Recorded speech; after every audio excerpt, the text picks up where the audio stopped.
شروع ہو گیا. اعوذ باللہ من الشیطان اللعین الرجیم.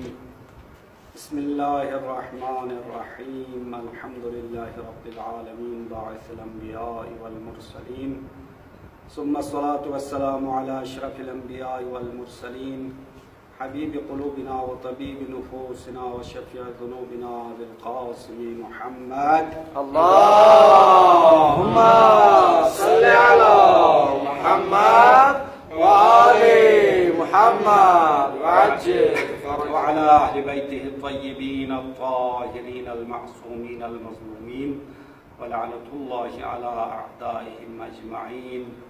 أما بعد قال رسول الله صلى الله عليه وآله وسلم وعملكم فيه مقبول ودعاؤكم فيه مستجاب فاسألوا الله ربكم بنيات صادقة وقلوب طاهرة أن يوفقكم لصيامه وتلاوة كتابه ومحمد وآل محمد صلوات. اللہم صلی علی محمد وآل محمد وعجل فرجہ. ماہ رمضان کی فضیلت کے بارے میں پیغمبر اکرم کا مشہور خطبہ شعبانیہ کی موضوع پر ہم نے سلسلہ شروع کیا ہے. آج اس کی تیسری مجلس ہے اور اس میں ہم انشاءاللہ کوشش کریں گے 10-15 منٹ میں ایک دو جملے کی تشریح کریں. فرماتے ہیں وَعَمَلُكُمْ فِيهِ مَقْبُولٌ. ماہ رمضان میں تمہارے اعمال مقبول ہے، خدا کی درگاہ میں قابل قبول ہے. وَدُعَاؤُكُمْ فِيهِ مُسْتَجَاب. اور اس مہینے میں تمہاری دعائیں خدا کی درگاہ میں قبول ہونے والی ہے. فَاسْأَلُوا اللَّهَ رَبَّكُمْ. تم لوگ اپنے اللہ سے مانگو بِنِيَّاتٍ صَادِقَةٍ. سچی نیت کے ساتھ. وَقُلُوبٍ طَاهِرَةٍ. پاک و پاکیزہ دلوں کے ساتھ. کیا مانگنا چاہے؟ فرماتے ہیں أَن يُوَفِّقَكُمْ لِصِيَامِهِ وَتِلَاوَةِ كِتَابِهِ. کہ خدا سے یہ دعا مانگو کہ خدا تمہیں توفیق دے کہ لِصِيَامِهِ اس مہینے کی روزہ رکھنے کی، وَتِلَاوَةِ كِتَابِهِ اور اس کی قرآن کی تلاوت کرنے کی توفیق کی دعا مانگو. بس یہ 2-3 جملہ آپ کی خدمت میں نے پڑھ لیا. اس میں سب سے پہلا جملہ جو آج پڑھا ہے وَعَمَلُكُمْ فِيهِ مقبول. ماہ رمضان کی فضیلتوں میں سے ایک یہ ہے کہ تمہارے تمام اعمال مقبول ہے. اعمال کی قبولیت کا درجہ ماہ رمضان کو دیا ہے. باقی مہینوں میں پتہ نہیں ہے کہ انسان کے اعمال قبول ہے یا نہیں ہے، چونکہ اعمال قبول ہونا اور صحیح ہونے میں فرق ہے. یعنی یہ ایک نقطہ وضاحت کرنے کی ضرورت ہے کہ کسی نے اعمال کو شرائط کے ساتھ انجام دیا تو عمل صحیح ہے. یعنی صحیح ہونے کا مطلب یعنی اس کے ترک کرنے پر سزا نہیں ہے. مثال کے طور پر کسی نے نماز کے تمام شرائط کو لحاظ کرتے ہوئے نماز پڑھ لیا تو اس کی نماز صحیح ہے. یعنی اگر غسل، وضو، نماز کے اجزاء و شرائط، ارکان سب کی رعایت کر لیا تو صحیح نماز ہے. تو صحیح ہونے کا مطلب یہ ہے کہ نماز نہ پڑھنے کی جو سزا ہے اس سے انسان بچ جائے گا. ہاں، سزا سے بچنا. جس طرح اس کی مثال میں آپ کو سمجھانے کے لیے دیتا ہوں کہ ایک طالب علم امتحان دیتا ہے تو وہ فقط 12 نمبر پر، مدارس کے امتحان میں جو حد اقل نمبر ہے وہ 12 ہے، تو 12 نمبر کسی نے لے لیا تو وہ پاس ہو جائے گا، صرف پاس ہے. تو صحیح ہونے کا مطلب یہ ہے کہ وہ پاس ہو گیا. ہاں. اما قبولیت کا مطلب کیا ہے؟ قبولیت یہ ہے کہ عمل صحیح ہونے کے ساتھ ساتھ خدا کی درگاہ میں پسندیدہ بھی ہو جائے، خدا کو پسند بھی آئے، اور اس کے لیے جو قیامت کے دن عظیم درجات ہے، جنت کی جو درجات ہے وہ حاصل ہونا. اس کو کہتے ہیں قبولیت کا درجہ. سزا سے بچنے کے علاوہ جو اعمال کے لیے جزا اور اجر ہے، جنت کے درجات ہے، وہ حاصل ہونا، وہ قبولیت کا درجہ ہے. اور جس طرح امتحان میں کوئی طالب علم فل نمبر لے لے، 20 نمبر لے لے، فرسٹ پوزیشن یا سیکنڈ یا تھرڈ ہو جائے تو پاس ہونے کے علاوہ اس کو انعام بھی ملے گا. یعنی اس کا پوزیشن بھی اچھی ہو جائے گی. تو یہ اعمال قبول ہونے کی مثال اس طالب علم کی مثال ہے جو پاس ہونے کے علاوہ اچھے نمبروں سے پاس ہو گیا ہے، صرف پاس نہیں ہوا. تو اعمال صرف صحیح ہونے کی جو ہے شرائط کے لحاظ نہیں کرنا چاہیے، بلکہ اعمال کی قبولیت کی بھی شرائط کے لحاظ کرنا ضروری ہے. اور اعمال قبول ہونے کے جو اہم شرط ہے وہ خضوع اور خشوع ہے. یعنی انسان صرف جو ہے زبانی نماز جو سورہ ہے، حمد ہے، ذکر ہے، انسان کا ذہن اور توجہ کسی اور جگہ پر ہو، خدا کی طرف نہ ہو، فقط زبان سے انسان ذکر ادا کرے تو صحیح تو ہے، صحیح ہے لیکن قبول نہیں ہے. کیونکہ نماز میں جو اصل جان ہے، نماز کی روح ہے، وہ توجہ ہے. یعنی انسان کا جو توجہ ہے وہ خدا کی طرف ہونا چاہیے. اگر خدا کی طرف توجہ نہ ہو، انسان کا ذہن دوسرے کاموں میں مصروف ہو، تو اس عمل کو مقبول نہیں کہہ سکتے ہیں. وہ عمل صحیح تو ہے باقی شرائط کی روشنی میں. تو ماہ رمضان میں ایک چانس جو ہے خدا نے بندوں کو دیا ہے، وہ عمل کی مقبولیت ہے. یعنی وہ عملکم فیہ مقبول. پیغمبر نے وعدہ دیا اپنے خطبے میں کہ تمہارے اعمال اس مہینے میں مقبول ہے، قابل قبول ہے، اور خدا کی درگاہ میں اجر اور ثواب کا مستحق بن جائے گا. درود پڑھیں پر محمد و آل محمد. اللہم صلی علی محمد و آل محمد وعجل فرجہ. دوسرے جملے میں رسول اکرم فرماتے ہیں وَدُعَاؤُكُمْ فِيهِ مُسْتَجَابٌ. ماہ رمضان کے ایک فضیلت یہ ہے کہ اس مہینے میں تمہاری دعائیں مستجاب ہے. یعنی انسان ہمیشہ دعا مانگ رہا ہوتا ہے لیکن اکثر قبول نہیں ہوتا. دعا کی عدم قبولیت کی شکایت بہت سارے انسان کرتا ہے. اما ماہ رمضان میں خدا نے یہ خصوصیت بھی دی ہے کہ انسان جو بھی دعا خدا سے مانگتا ہے اس کی قبولیت کی چانس زیادہ ہے. اور بلکہ پیغمبر نے فرمایا وَدُعَاؤُكُمْ فِيهِ مُسْتَجَاب. تمہاری دعائیں ماہ رمضان میں مستجاب ہے، اس خدا کی درگاہ میں مقبول ہوگا، قابل قبول ہوگا، اور خدا اس دعا کو قبول کرے گا. تو خدا جب ماہ رمضان میں دعا قبول کرنے والا ہے تو خدا سے کیا مانگنا چاہیے؟ خدا سے مانگنے کی تو انسان کی بہت ساری تمنائیں ہیں، بہت ساری چیزیں خدا سے مانگنے والا ہے، لیکن جو اہم چیز خدا سے مانگنا ہے وہ پیغمبر یہاں پہ دو چیز ارشاد فرماتے ہیں اور اس کی شرائط بھی فرماتے ہیں. فَاسْأَلُوا اللَّهَ رَبَّكُمْ. تم لوگ اپنے پروردگار سے مانگو بِنِيَّاتٍ صَادِقَةٍ، سچی نیت کے ساتھ، وَقُلُوبٍ طَاهِرَةٍ، پاک دل کے ساتھ. کیا مانگنی چاہیے؟ دو چیزوں کی درخواست اہم قرار دیا. ایک ایوفقکم لصیامہ، ماہ رمضان کے روزے کی توفیق کی دعا مانگے. چونکہ ماہ رمضان جو روزے کا مہینہ ہے، ماہ سیام ہے، تو اس مہینے میں جو روزہ رکھے گا اس کا ثواب ہزاروں درجہ بہتر ہے. اگر خدا نخواستہ کوئی بیمار ہو جائے، روزہ نہ رکھ سکے، یا کوئی سفر پہ جانے مجبوری ہو جائے، تو قضا کرنا، قضا تو فقط یہ ہے آپ کی ذمہ داری ادا ہوگی، لیکن جو ماہ رمضان میں روزہ رکھنے کا ثواب ہے وہ نہیں ملے گا. یعنی اس کی مثال میں واضح کرنے کے لیے بتاتا ہوں کہ پھل اور فروٹ کے دو قسم کے ہوتے ہیں. بعض جو ہے موسم کا پھل ہے، ابھی گرمیوں کے موسم میں آم ہے، اور ہر موسم میں ایک مخصوص پھل ہوتا ہے، اسی موسم میں اس کا مزہ الگ ہوتا ہے، اس کی جو طاقت کی جو انرجی کی خصوصیات ہے وہ الگ ہوتا ہے. لیکن اگر اسی پھل کو آپ بچا کے رکھیں، اگلے موسم میں استعمال کریں، تو اس کی خصوصیت نہیں رہتی ہے، اس کا مزہ بھی نہیں رہتا ہے. یہ مثال ہے ماہ رمضان میں روزہ رکھنے کا اور دوسرے مہینوں میں قضا کرنے کا. تو ماہ رمضان میں روزہ رکھنے کے درجات بہت بلند ہے. اس لیے پیغمبر نے فرمایا کہ خدا سے یہ دعا کرو کہ ہم ماہ رمضان میں روزہ رکھنے کی ہمارے لیے توفیق حاصل ہو جائے. تو اگر کوئی بیمار ہو جائے، خدا نخواستہ کوئی کسی عذر میں مبتلا ہو جائے، روزہ نہ رکھ سکے، تو اس کے عدم توفیقیت ہے، توفیق نہ ہونے کی نشانی ہے، اور یہ بدبختی ہے. اسی لیے روزہ انسان رکھنا اور رکھنے کی توفیق ہونے پر خدا کا شکر کرنا چاہیے.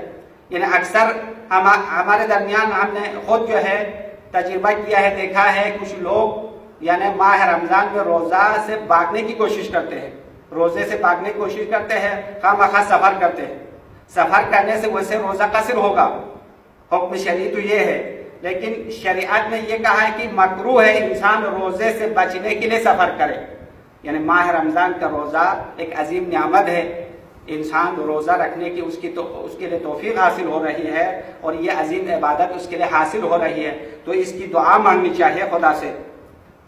وَتِلَاوَةِ کتابہ، اور دوسری چیز خدا سے مانگنی چاہیے وہ یہ ہے کہ ماہ رمضان میں قرآن کی تلاوت کی توفیق حاصل ہونے کی دعا مانگنی ہے، کیونکہ قرآن کی جو تلاوت کی فضیلت ہر مہینے میں ہے، ہمیشہ ثواب ہے، لیکن ماہ رمضان چونکہ بہار قرآن کہتے ہیں، بہار قرآن، کیونکہ ایک حدیث ہے امام محمد باقر علیہ الصلوۃ والسلام کا صلوات پڑھیں۔ اللہم صلی علی محمد وآل محمد وعجل فرجہ۔ امام فرماتے ہیں لکل شیء ربیع وربیع القرآن شہر رمضان، ہر چیز کے لیے ایک بہار ہوتی ہے، موسم بہار، اور قرآن کا موسم بہار ماہ رمضان ہے، کیونکہ ماہ رمضان وہ مہینہ ہے جس میں قرآن نازل ہو گیا۔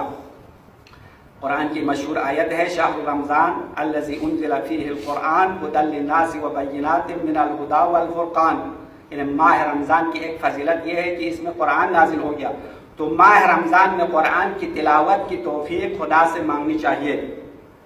اب یہ دعا کے موضوع پر مختصر گفتگو کو جاری رکھ کر اس مسئلے کو آج ختم کرنا ہے، اور خطبے کو انشاءاللہ آگے جو مجالس ہے اس میں سلسلہ جاری رکھنا ہے۔ تو دعا کی عدم قبولیت کے بارے میں ایک مشہور حدیث ہے امام علی علیہ السلام کا، اس حدیث کی روشنی میں ہم یہ دیکھنا چاہیے کہ ہماری دعائیں کیوں قبول نہیں ہوتی، یعنی دعا کیوں قبول نہیں ہوتی ہے، در حال کہ قرآن نے خود وعدہ دیا ہے کہ ادعونی استجب لکم، کہ تم لوگ مجھے پکارو میں تمہاری دعا قبول کروں گا، لیکن ہم دیکھتے ہیں کہ اکثر لوگ دعا مانگتے ہیں لیکن قبول نہیں ہونے والی ہے، قبول نہیں ہوتی ہے یا دیر ہوتی ہے۔ اس کے بارے میں حدیث ہے، حدیث جو ہے امام جعفر صادق علیہ السلام کی حدیث ہے، اور کتاب سفینۃ البحار میں امام کی حدیث نقل ہو گئی ہے، اور علی علیہ السلام کی بھی حدیث ہے۔ یہ حدیث جو میں ذکر کر رہا ہوں وہ امام علی علیہ السلام کی ہے، اور امام جعفر صادق علیہ السلام کی حدیث میں دعا کی شرائط بیان کیا ہے کہ دعا قبول ہونے کی شرائط، اور علی علیہ السلام کے حدیث میں دعا قبول نہ ہونے کی جو موانع ہے، یعنی دعا قبول ہونے سے روکنے والی چیزیں ہیں وہ بیان کیا۔ بس مختصر میں ان دو حدیثوں کا خلاصہ آپ کی خدمت میں پیش کر کے آج کا جلسہ ختم ہوگا۔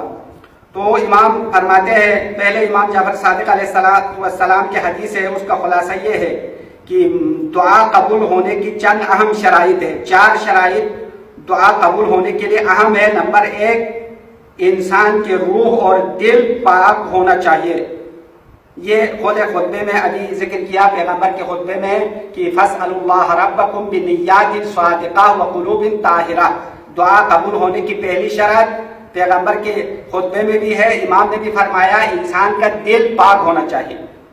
اگر انسان کے دل پاک نہ ہو، نیت صاف نہ ہو، تو خدا اس کی دعا قبول نہیں کرے گا۔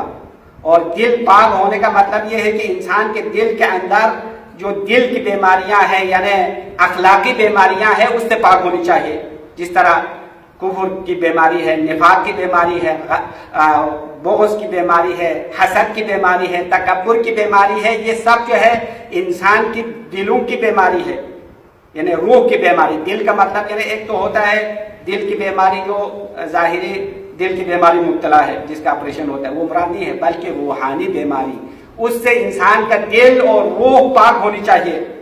یعنی خدا نہ خواستہ ہمارے دل میں کسی کے بارے میں بغض ہو، حسد ہو، کینہ ہو، تو انسان کا دل پاک نہیں ہے۔ اگر کسی کے دل میں تکبر ہو، تکبر ایک خطرناک بیماری ہے جو انسان مبتلا ہوتا ہے کہ دوسروں سے اپنے آپ کو بڑا سمجھتا ہے، اور اسی طرح حسد کی بیماری یہ روح کی بیماری ہے۔ اس سے انسان کا دل پاک ہونے چاہیے اور پاک دلوں کے ساتھ خدا سے گفتگو کرنی چاہیے اور دعا مانگنی چاہیے. اگر پاک دل اور نیت صاف ہو تو خدا اس کی دعا قبول کرے گا.